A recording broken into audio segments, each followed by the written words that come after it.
I just watched the new Guardians film, and I have to say, if nothing else, this film is probably one of the funnest, funniest, and just overall, in my opinion, the best film that we have had out of this phase of Marvel by far. To answer this video, if you're here for a quick answer, yes, you should definitely watch Guardians Volume 3. It is a laugh, it is sad, it is enjoyable, and it is fun. Quick disclaimer before you get into this video, if you end up watching the whole thing, I will be giving some spoilers away here, so this is your moment to click off if you don't want any spoilers. Thank you guys ever so much for your support, I really do appreciate it. A like and a subscribe would be appreciated. Thank you guys. Guardians 3, from the start to the finish, is a absolute fantastic film to watch, and there's no better way to describe how good it is when you watch a film and you don't realise that the time has passed. The pacing of this film is brilliant to start off with. There are no really long drawn out scenes. It's scene by scene by scene. The pacing is done really well. There are slower moments in some flashbacks, but they're caught up by faster moments in combat and action. Overall, the pacing is just fantastic for this film, and it works really, really well for it as well. By far though, without a doubt, the highlight to this film and most Guardians films, or all Guardians films I should say, is the characters. All the characters in this film is just fantastic. I mean, Star-Lord is done amazing here. We see, how lost he is at the beginning without Gamora, who is also done incredibly well. And Star-Lord's overall just dying need to save Rocket throughout this film and save his friends and love his friends is done and shown so well. Gamora is a character I do wish we saw a bit more, and I wish there was more done with her and Star-Lord, but I do respect the fact that she is created and presented as a completely different character. This is a Gamora that we haven't seen for about 2 films, and she has no relationship with any of these characters other than Nebula, and it really shows that she's a much more savage and just unforgiving person, and I really like that dynamic. I do wish there was more interactions with her. I wish more of the team spoke to her, and I wish Star-Lord and her had more bits. When they are together, the scenes are amazing. I just wish there are more together. Nebula is also done fantastically, and I'd say she's sort of the third main lead of this film. She's done so well, it's ridiculous. Not only does she look absolutely badass in this film, but she sort of took a motherly role to the group, looking after everyone, and in the end of the film, where the Guardians end up saving the day and saving a load of children, she says her and Drax end up, looking after these kids, and Drax obviously is as funny as ever. He's the comedic role.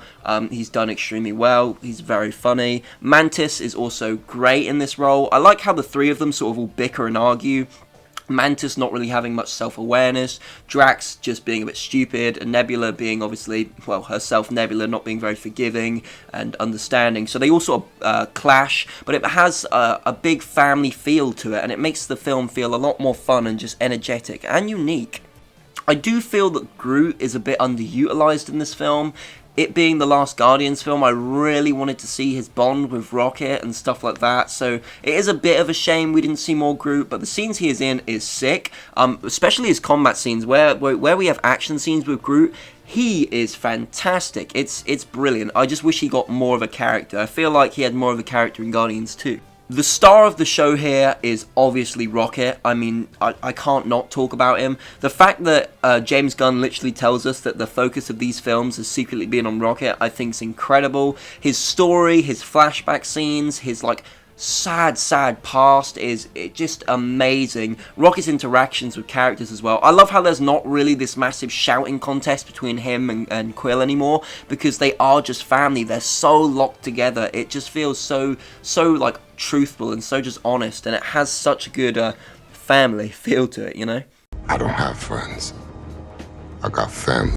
Side characters are also done extremely well. Cosmo was a welcome addition to the film, as well as Yondu's second in command, who finally learns how to use his whistle. I'm glad that these characters were given more screen time because they're just so fun. I didn't think Cosmo would be very fun, actually. I thought it would just be a bit dull, but I am so glad they're in the film because it's brilliant. It's very funny. It's just good.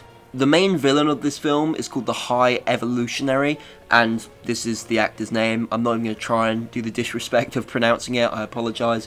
But, oh my gosh, the person playing this does a amazing job. A fucking fantastic job.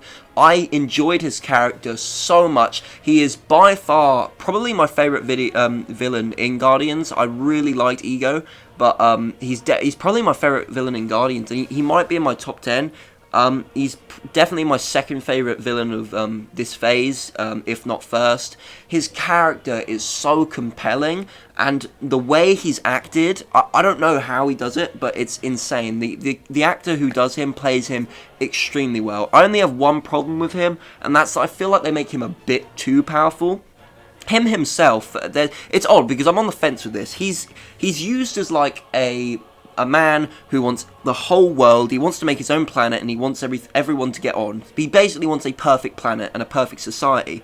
So his way of doing this, he's the person who made Rocket in the attempt to make higher life forms, to make just these life forms with compassion, with all peace, pretty much, eternal peace. And I get that, and I get his story behind that, and I get that it sort of makes him a bit crazy to do that, you know.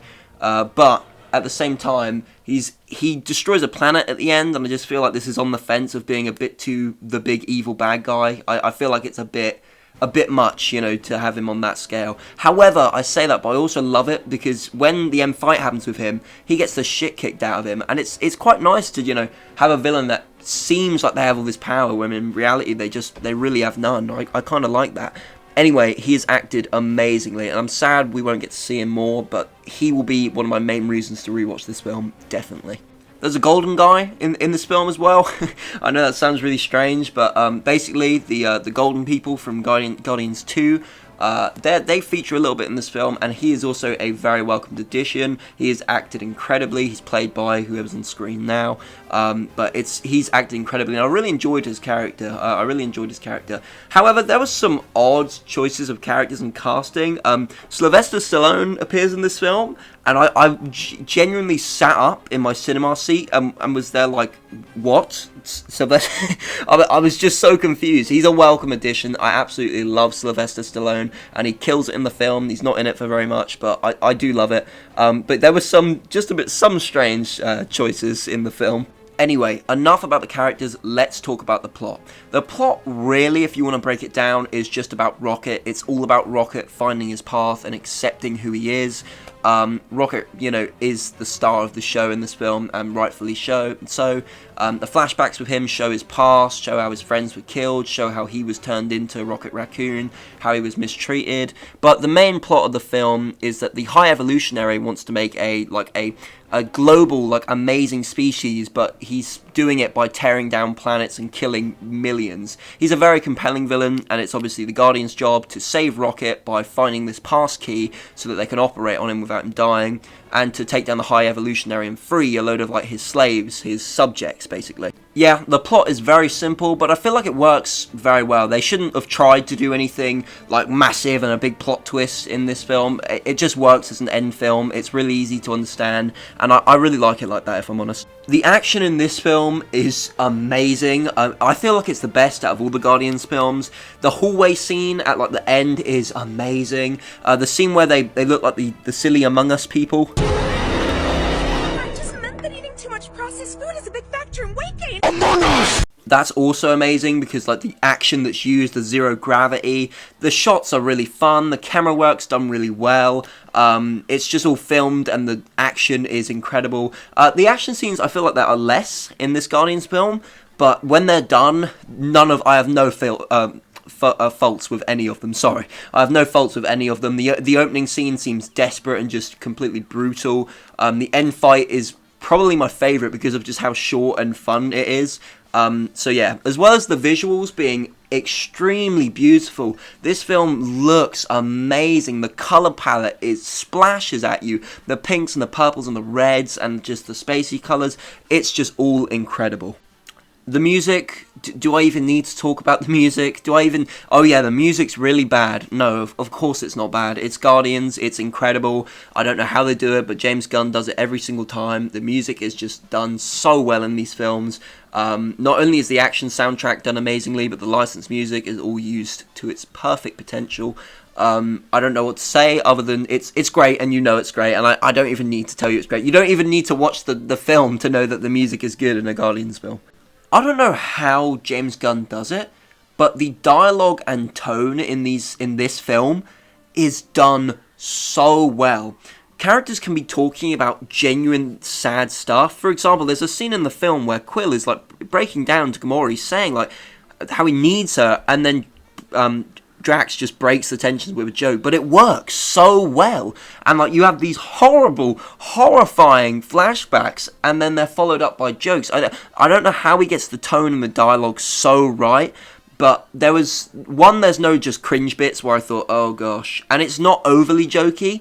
But the tone is something that's done so well in this film. It's so good. Because I've heard a lot of people say that, oh, this is the saddest Guardians. And it is the saddest Guardians.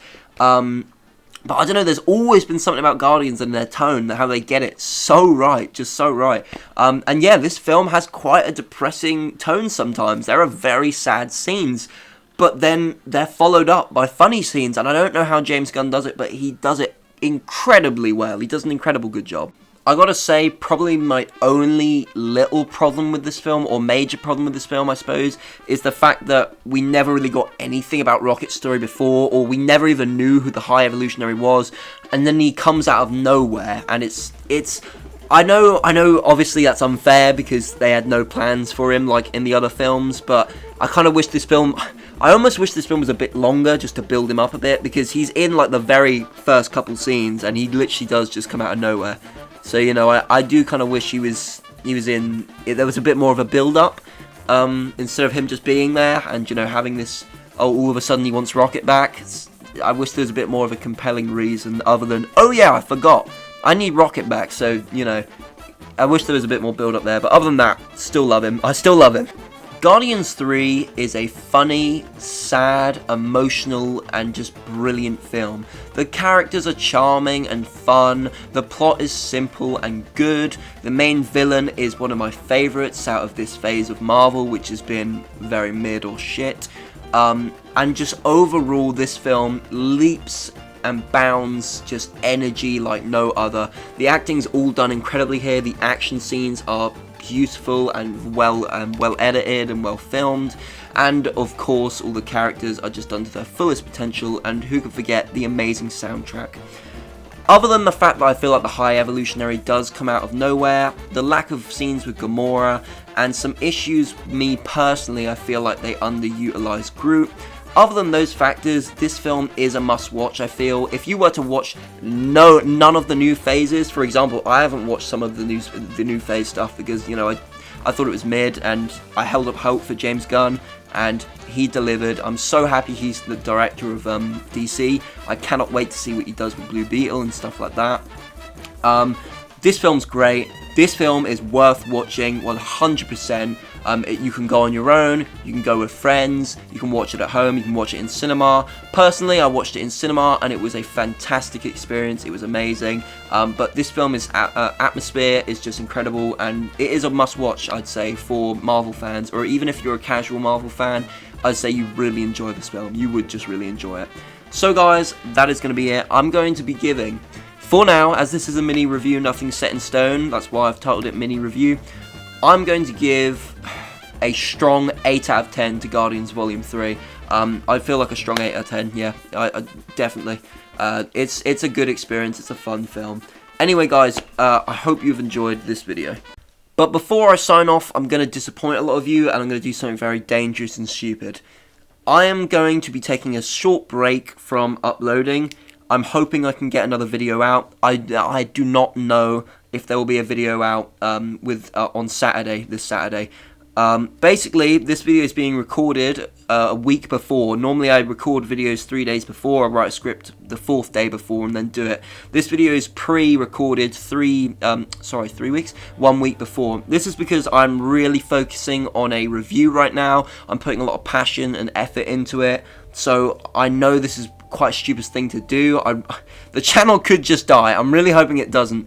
But yeah, I'm putting a lot of passion into a project right now for you guys, and I'd really just appreciate some just just hold for me, you know, just hold out. It will be, the video, the massive project will be out within the next 3 weeks, so yeah. But you should only have radio silence from me for a couple weeks. But do not worry, if you are a fan of the channel and you want to see my perspectives on other games or Fallout, you want to keep watching Fallout stuff, check out my TikTok. It's literally Truth Reviews 117. Check out my TikTok, go see that. I will be uploading as much as I can, and it will be unique, original content. So thank you guys ever so much for watching. I really hope you've enjoyed. I'll keep giving you status updates for when consistent uploads will be happening, but for now I'm just focusing on a massive review. Thank you guys ever so much for watching. I'll see you all next time. Stay safe, guys. Peace. Pushing the keyhole. The what? There's a button under the handle. Press that in. Okay. Now what? Open the fucking door. That is a stupid design. Your instructions were very unclear.